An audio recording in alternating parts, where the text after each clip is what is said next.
나 혼자 살기 막막하고 힘든 상황 하나하나 짚어보도록 할게요. 먼저 첫 번째는 이겁니다. 거기 누구 없어요? 응급 상황 생겼을 때. 자, 일단 첫 번째 사연 화면으로 먼저 만나보겠습니다. 화장실에서 의식을 잃어가는 한 노인. 위급해 보이는 상황, 무슨 일이 있던 걸까요? 아내와 사별 후 혼자 아파트에서 살고 있는 75세 남식 씨. 혼자 산 지 꽤 오래되었지만 그래도 매일 안부를 묻는 지인들 덕에 외로움을 많이 달랜다고 합니다. 잘했지? 며칠 전부터 문고리가 말썽이었지만 왜 이렇게 안 열리고? 며칠째 이 모양이야 이게? 아휴 빨리 고치든가 해야지. 고쳐야지 생각만 했었는데요. 다음 날 화장실이 급해. 여느 때와 같이 일어나 볼일을 보러 화장실에 들어갔습니다. 볼일을 보고 나오려던 바로 그때 그만 문이 잠겨버렸는데요. 왜 이래 이거 왜? 알려주세요. 휴대폰도 없어 구조 요청도 쉽지 않은 상황. 이 방법 저 방법 다 해봤지만 굳게 닫힌 문은 열릴 기미가 보이지 않았습니다. 꼼짝없이 화장실에 갇힌 남식 씨. 그렇게 화장실에 갇힌 채 시간은 하염없이 흐르고 식사도 제대로 하지 못하고 수돗물로 하루하루 버티던 남식 씨. 결국 탈진에 이르렀고 점점 의식은 흐려져만 갔습니다. 결국 화장실에서 15일의 시간이 흘렀는데요. 하지만 그때 지속적으로 연락이 되지 않자 걱정이 됐던 지인의 등장으로 구조될 수 있었다고 합니다. 이처럼 아찔한 화장실 갇힘 사고 예방할 수 있는 방법이 있을까요? 네, 이거 실화예요. 2021년에 실제로 있었던 일입니다. 무슨 외딴 섬에 갇힌 것도 아니고 도심 한복판, 아파트, 우리 집 화장실에 갇힌 거잖아요. 아찔하네요. 네, 믿기 힘들지만 실제로 이런 사례들이 꽤 있다고요. 그럼요, 맞습니다. 소방당국에 따르자면 최근 5년간 방이나 화장실에 갇힌 이 사례가 18,000건이 넘는다고요. 저도 한번 갇힌 적이 있었는데 사실 우리가 이런 사건이 그냥 일어나는 게 아니고요. 일본에서는 심지어 50대 여성이 화장실에 갇혔다 사망하는 일도 있었고요. 또 40대 남성이 이 화장실 밖에 있는 이 휴대폰으로 이렇게 AI로 소리를 질러가지고 그렇게 맞아요. 119에 연락이 돼서 간신히 살아난 경험이 있거든요. 남 얘기가 아닙니다, 이게. 네. 야, 근데 저 어르신 같은 경우에는 건강하셔서 한 15일을 버텼었지. 저 같은 경우에는 지금 며칠도 못 버틸 것 같거든요. 그래서 저는 화장실에 그 라면이나 버너를 좀 갖다 놔야 될 것 같아요. 비상용으로. 화장실에요? 혹시나 다쳤을 때 네. 며칠은 좀 먹어야 되니까. 그렇구나. 식탁도 안에 넣어놓으세요. 다 챙겨놓으면 좋을 것 같은데. 일단 근데 교수님께서 1년에 18,000여 건이라고 말씀을 해주셨다 보니까 이게 만만치 않구나. 어마어마하게 많이 일어나구나 싶습니다. 갇힘 사고 예방하거나 갇혔을 때 대처할 수 있는 방법 뭐가 있을까요? 여러분 잘 기억해 놓으셔야 될 것 같은 게 이게 남 얘기가 아니기 때문에 네. 몇 가지 방법을 좀 설명을 드리겠습니다. 제일 먼저 기억하셔야 될 게 화장실 들어갈 때 뭘 들고 들어가라? 휴대폰 들고 들어가셔야 됩니다. 그러면 언제든지 우리가 SOS 요청할 수 있고요. 두 번째로는 화장실에 아예 비상용 망치나 십자 드라이버 있죠. 네. 이렇게 공구를 일부 배치를 해두시면 이것도 굉장히 요긴하게 쓸 수 있고요. 네. 그다음에 세 번째, 제일 좋은 방법은 대부분 아파트건 집이건 간에 환풍기는 대부분 그 안쪽 공간이 넓어서 공명이 일어나거든요. 그 환풍기 쪽을 향해 가지고 살려달라고 외치시면 그래도 누군가에게 그 소식이 전해질 수 있다는 거 반드시 기억하시고요. 그다음 제일 중요한 겁니다. 미리미리 수리하셔야 됩니다. 그래서 뭔가 껐덕껐덕 문제가 있다. 그 전에 누군가 잠긴 적이 있다. 그러면 아예 문고리를 교체를 하셔야 되고요. 여기 나오지 않지만 우리가 이런 공간에 딱 갇히게 되면 호흡이 잘 안 되는 경우들이 생겨나요. 그래서 일단 딱 갇혔다 그러면 너무 걱정하지 마시고 쉬호흡 먼저 하시고 심리적 안정을 좀 취하신 다음에 우리가 여기 나와 있는 네 가지 휴대폰 혹은 망치 혹은 환풍구 혹은 배수구에다 소리 지르는 거, 그다음 미리미리 수리는 뭐 그렇지만 어쨌든 이런 방법들을 이렇게 안정된 상태에 정신을 바짝 차리고 하시면 우리 반드시 나올 수 있다는 거 기억하시기 바랍니다. 네. 화장실 들어갈 때 휴대전화는 꼭 가지고 들어가시되 앉아서 이걸 보시는 습관은 이게 건강에 또 안 좋으니까요. 그러니까 들고만 들어가시면 네. 좋겠습니다. 오래 앉아서 보면은 못 예. 일어나겠더라고요. 아니 그리고 그게 저려요, 저려. 이제 건강에 안 좋다고 네. 우리가 방송에서 했잖아요. 맞아요. 화장실 변기 위에 이렇게 오래 앉아 있게 되니까요. 네. 아 근데 정말 저도 뭐 10년 넘게 혼자 살다가 결혼해봐서 아는데 혼자 살다 보면은 나도 생각지 못했던 응급 상황에 정말 빠지게 되거든요. 그럴 때 막 자신감도 떨어지고 그러는데 우리가 미리 알고 대비하면은 좋잖아요. 그래서 준비해봤습니다. 응급 상황 대비법. 첫 번째부터 알아보도록 할게요. 네, 첫 번째는 바로 이겁니다. 가족, 친구, 이웃, 나만의 생명 핫라인을 만들라. 아까 화면에 나온 사례자께서도 매일 자주 통화하던 친구분 아니었으면 구조되기 어려웠을 것 같아요. 네, 맞습니다. 이게 제가 추천드리고 싶은 방법이 있는데요. 네. 일단 여러분들이 좀 이렇게 안부가 끊겼을 때, 소식이 끊겼을 때 주기적으로 여러분의 안부를 챙겨줄 수 있는 생명 핫라인을 좀 반드시 만들어주시는 게 중요합니다. 이게 뭐 가족일 수도 있고 친구, 이웃일 수도 있고요. 특히 또 지자체에 가시게 되면 사회적 관계망 형성을 할 수 있는 그런 사업들도 있으니까 그런 프로그램에 참여하셔가지고 주변 사람들과 관계를 만들어주시는 게 좋고요. 제가 뭐 팁을 하나 추천해드리자면 네. 여러분 그 집에서 이제 그 주변에 편의점 있지 않습니까? 네. 편의점에 매일 같은 시간대 가셔가지고 생수 한 병씩 사시는 겁니다. 그러면 이제 매일 같은 시간대 가시는데 갑자기 오랜 기간 동안 방문하지 않게 되면 네. 또 편의점 직원이 신고해서 이렇게 또 불가능한 상황들을 또 만들 수 있는 거니까 이런 거 한번 참고하셔가지고 핫라인 꼭 구축해 두시길 바라겠습니다. 네. 자, 1인 가구 응급 상황 대비법 두 번째 보도록 하겠습니다. 실내 낙상 위험을 차단하라인데요. 아까 화장실에 이제 갇힘 사고 말씀을 드렸잖아요. 그게 이제 문고리 고장 때문에 갇힌 거지만 의외로 화장실에서 넘어져가지고 못 움직이니까 갇히는 경우들도 많대요. 그죠? 교수님? 예, 낙상 너무 무섭습니다. 실제적으로 소방청에서 발표한 자료를 보면은 60세 이상을 대상으로 노년층을 대상으로 봤더니 10명 중 그 건수 중에 10건 중에 4건은 낙상 사고라고 그럽니다. 근데 낙상 사고가 굉장히 무서운 거는요. 이게 집에서 주로 많이 발생했는데 한 74% 정도가 집에서 발생했다고 하는데 무서운 거는 한 20% 정도에서 이제 우리가 고관절이라고 그러죠. 거기에 골절이 생기는데 거기에 골절이 생기고 나면 꼼짝 못합니다. 꼼짝 못하고 들어누워 있다가 거기에 욕창이 생기다가 그 사망까지 이루는 경우가 실제 드물지 않게 많이 보이고 있고 또 실제 외래 진료에서 그런 분들을 많이 발견하게 되니까 그 꼼짝 못하니까 누구 응급 상황에서 누가 도와줄 사람도 없는 특히 1인 가구일 경우 낙상의 위험을 굉장히 조심하셔야 됩니다. 저는 낙상 사고는 거의 어르신들이 밖에서 많이 생긴다고 알았거든요. 맞아요. 집에서 많이 생기네요. 그러니까요. 야, 그럼 저는 결혼하고 거의 밖에 나가 있어야 되겠네요. 집에서 다칠 수도 있어요. 아니 집에서 있잖아요. 가장 미끄러운 곳이 어디예요? 화장실. 화장실이에요. 그러니까 화장실 같은데 좀 이렇게 물기 없게 늘 건식 화장실로 이렇게 유지해 놓으면 참 좋을 것 같고 요즘에 보니까 저도 어렸을 때 썼는데 그 미끄럼 방지 매트 같은 걸 깔 수가 있더라고요. 맞아요. 그거를 좀 네. 쫙 깔아놓으면 돼요, 상국 씨. 미끄럼 방지. 그럴 것 같아요. 이 방법 괜찮네요, 교수님. 예, 아주 정확하게 말씀 잘해주셨습니다. 근데 사실은 화장실이 많을 것 같지만은 문턱에도 상당히 많습니다. 문턱을 지나가다가 넘어가는 경우가 많은데요. 밤에 자다가 일어나다가 화장실 가다가 문턱에 걸려서 넘어지는 경우도 많고요. 또 그래서 문턱을 없애는 게 굉장히 좋은 방법 중에 하나고요. 지금 화면에 나왔듯이 저기 그 화장실 옆에 안전바를 두시는 것도 굉장히 도움이 됩니다. 특히 어르신들은 그 용변을 보고 나서 일어날 때 순간적으로 자율신경이라는 게 흔들리면서 확 쓰러지시는 경우가 있거든요. 그래서 되도록이면 저런 바를 설치해놔서 일어날 때 천천히 짚고 일어나시는 것도 한 가지 방법이고요.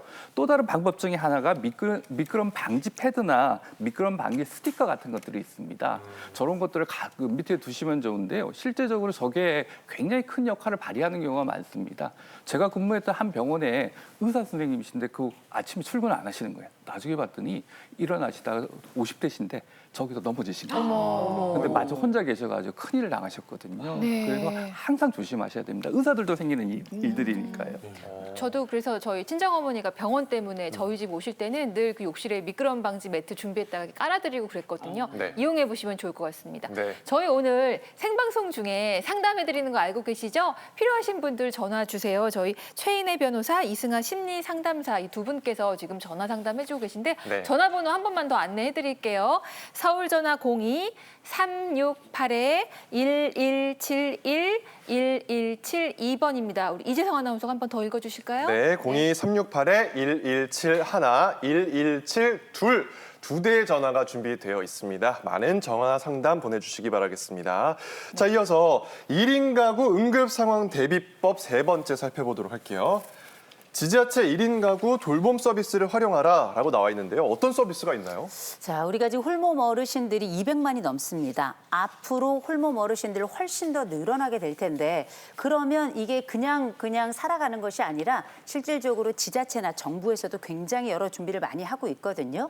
그래서 몇 가지 소개해드리면 일단 보건복지부에서 노인 응급 안전 시스템들을 구축하고 있는데 이 시스템은 주로 독거 어르신들 대상으로 해서 우리가 보통 중증 장애를 앓고 계시거나 아니면 65세 이상 되신 분들 중에 나는 상시 보호가 필요하다 이런 분들에 한해서 뭘 하고 있냐면 응급 안전 안심 서비스를 하는데 이게 집 안에다가 활동 센서를 부착하는 방식이에요. 그래서 이 센서를 통해서 만일 이분이 움직임이 없다, 아니면 화재가 났다, 가스가 일어났다, 전혀 출입이 안 된다, 출입 신호가 없다, 그러면 이걸 바로 감지해가지고 이제 해당하는 예를 들어서 여러 119라든지 아니면 112에다 연결을 하는 방식인데요. 이 방식은 제가 출 이렇게 말씀드려요. 활동 센서, 또 화재 센서, 가스 센서, 나머지 출입 센서 이 네 가지라서 이 부분에 반응이 없다 혹은 특정 반응이 나타난다 그러면 바로 연락이 가니까 이건 독거 어르신들의 하나인 거니 꼭 알아보시고 지자체에다가 연락을 주시면 되고요. 두 번째 또 한 가지 통신사에서 활용하는 이 비상 응급 벨을 누를 수 있는 시스템이 있습니다. 요거는 대신 유료 서비스예요. 그래서 해당하는 통신사에 연락하셔서 신청을 하시면 여기에 따라서 매달 부과금이 있긴 한데 일단 요게 뭐 화장실이라든지 아니면 내가 필요한 군데 이렇게 누를 수 있도록 돼 있어서 바로 119에 연결이 되도록 또 112에 연결이 되도록 돼 있기 때문에 요거는 유료 서비스이기 때문에 신청하시는 분에 한해서 서비스가 제공되긴 하는데 보험이다 생각하시고 한번 좀 알아보시는 것도 좋을 것 같습니다. 네, 실제로 지자체의 1인 가구 돌봄 서비스를 활용하고 계신 어르신이 계셔가지고요. 저희가 일상을 따라가 봤습니다. 함께 보시죠. 사랑해. 저는 언제나 당신을 사랑한답니다. 안녕하세요. 77세 최수님입니다. 옆집 사는 정부자입니다. 남편과 사별 후 10수년째 혼자 지내고 있는 최수님 어르신은 처음 혼자 살게 되었을 때 걱정이 이만저만이 아니었다고 합니다. 혼자 살다 보니 아플까 봐 쓰러지면 누가 나 도와줄까 그 걱정이밖에 없어요. 하지만 노인복지센터를 통해 조금이나마 걱정을 덜 수 있었다고 하는데요. 지금 이제 어르신들한테 AI 스피커를 이제 저희가 설치를 해드렸는데요. 어르신들이 이제 평소에 궁금하시는 날씨라든가 아니면 이제 심심하다고 하면 이제 뭐 노래도 불러주고요. 이미재 노래 섬마을 들려줘. 혼자 계셔서 심심하실 어르신들을 위해 노래도 불러주고 말벗도 되어주고 웬만한 자녀보다 훨씬 나아 보입니다. 가장 중요한 거는 이제 어르신들이 혼자 살다 보니까 119에 이제 신고를 하거나 할 때 살려줘라고만 하면 즉각 반응을 해서 어르신들을 위해서 신고도 하고 그런 기능을 수행하고 있습니다. 심심하지는 않아요. 다 말도 해주고 노래도 부르라고 부르고 이제 아파도 이제 좀 걱정이 덜 돼요. 이제. 노인 1인 가구를 위한 복지는 여기서 끝이 아니라고 합니다. 지금 어르신이 오늘 서류 발급 받을 게 있으셔가지고 주민센터로 같이 모시고 가는 길이에요. 혼자서도 쉽게 발급받을 수 있도록 무인 민원 서류 발급 방법도 알려드린다고. 이제 혼자서도 서류 발급 어렵지 않으시죠? 이제 혼자 와서 충분히 뽑겠어. 잘했어. 혼자 사시는 1인 가구 어르신들 고민하지 마시고요. 이제 주민센터나 구청 아니면 복지센터로 오시면 복지 서비스 제공해드리고 있으니까요. 부담 갖지 마시고 언제든 도움 청하러 와주시면 좋겠습니다. 네, 인공지능 AI 스피커가 10자식 부럽지 않다라는 네. 표현이 딱 맞을 것 같은데요. 저도 예전에 집에서 혼자 있을 때 네. AI 스피커랑 끝말잇기를 해본 적이 있어요. 진짜. 시간 정말 잘 가더라고요. 네. 지금은 그 스피커 뭐 구석에 넣어놨겠네요. 지금 이제 날씨 정보 가끔 알려주고 있어요. 네, 근데 저는 정말 이렇게 칭찬해주고 싶더라고요. 그러니까 그 지자체에서 1인 가구 어르신들을 위해서 저렇게 여러 가지 방법들을 고안하시는 분들 정말 칭찬하고 싶습니다. 네. 그 다양한 서비스들 좀 알아두면 좋을 것 같아요. 그렇죠. 네. 우리가 서비스가 있어도 몰라가지고 이용을 못하는 경우가 되게 많거든요. 우리가 1인 가구 어르신들 서비스 어떤 게 있는지 하나하나 조목조목 짚어드릴 테니까 요거 좋겠다 싶은 거 딱 체크하셨다가 지원 받으시기 바랍니다. 일단 제가 좀 전에 말씀드렸던 응급 상황 발생했을 때 돕는 이런 안전 서비스도 있었는데 이거 말고도요. 병원에 함께 동행하는 동행 서비스도 있습니다. 그리고 전월세 계약할 때 이렇게 위험 부담 없도록 안내하는 서비스도 있고 행정 업무 지원해주는 서비스가 있고 때로는 그 창구가 따로 있는 경우도 있어요.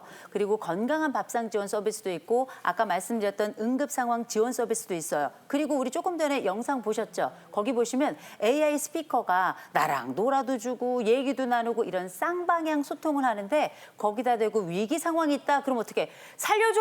그러면 바로 112에 연결해가지고 나를 살릴 수 있는 이렇게 똑똑한 서비스도 우리가 함께 여러 지자체가 준비하고 있으니까요. 알아보시고 필요하다 싶으면 우리 동사무소, 우리 왜 주민센터 있죠? 그쪽으로 전화하셔서 알아보시면 바로 여러 도움을 드릴 수 있을 겁니다. 그럼 저도 이제 장가를 계속 이대로 못 가면 그 인공지능 스피커를 한 대 놔야 될 것 같은데 이걸 아무나 지원하면 그 이게 집에 설치를 해주는 겁니까? 일단 뭐 양상국 씨 집이 아니라 부모님께 먼저 놔드리는 거 먼저 기억해 주셨으면 좋겠고요. 근데 이게 지자체마다 조금 달라요. 그래서 어떤 지자체 같은 경우에는 이를테면 전 연령층, 뭐 가족이 없는 한부모 가족이라든지 아니면은 뭐 조성 가정이라든지 이렇게 전 연령층에 거쳐서 서비스를 제공하는 지자체도 있고 어떤 데는 65세 이상 되신 분들에게 제공하는 서비스가 있는 경우도 있고 또 어떤 경우에는 이제 소득분이 우리가 중간 이하이신 분들에게 서비스를 드리는 경우도 있기 때문에 이건 직접 전화하셔가지고 거주하시는 지역의 주민센터나 구청에 한번 문의를 꼭 해보셔야 돼요. 우리는 어디에 해당되나 나는 해당이 되나 꼭 알아보셨으면 좋겠고요. 무엇보다 이런 각각의 서비스 제가 아까 잠깐 말씀드렸죠. 병원에 안심동행이 가능한 거, 또 전월세 계약 안내하는 거, 행정 업무 지원하는 거, 또 건강한 밥상, 또 응급 서비스 이런 것들 다 가능한지 아닌지 지금 직접 전화하셔가지고 알아보신다면 정말 필요할 때 꿀처럼 사용하실 수 있을 겁니다. 아니 근데 조금 걱정되는 게요. 막 위급 상황이 아닌데도 상구가 살려줘, 상구가 나 아파 이렇게 계속 인공지능 스피커에다가 이렇게 얘기하면 괜히 119 구급대원들만 바빠지는 거 아닌가 모르겠어요. 그러니까요. 뭐 괜히 살려줘, 배고파 죽겠어 이러면 안 돼요. 아무래도 이게 공공 서비스다 보니까 지원 인력이 한정되어 있습니다. 진짜 위급할 때만 불러야겠죠. 그렇네요. 예, 네. 맞습니다. 근데 사실은 그거 왜 쓰게 됐냐면요. 옛날에 목에 걸고 다녔어요. 근데 이 스위치를 누르는 게 목에 걸고 하기 너무 불편한 거예요. 그러다 보니까 어떻게 빨리 대처하는 게 굉장히 중요하기 때문에 말로 살려줘라는 표현을 많이 쓰게 됐고요. 근데 꼭 필요한 경우만 써야 됩니다. 네. 근데 그뿐만 아니라 또 중요한 게 뭐냐면은 집에 응급약은 기본적으로 갖춰두셔야 되고요. 두 번째는 또 가까운 곳에 약국이나 이런 데를 정해놓고 벽에다가 글을 써놓으세요. 전화번호.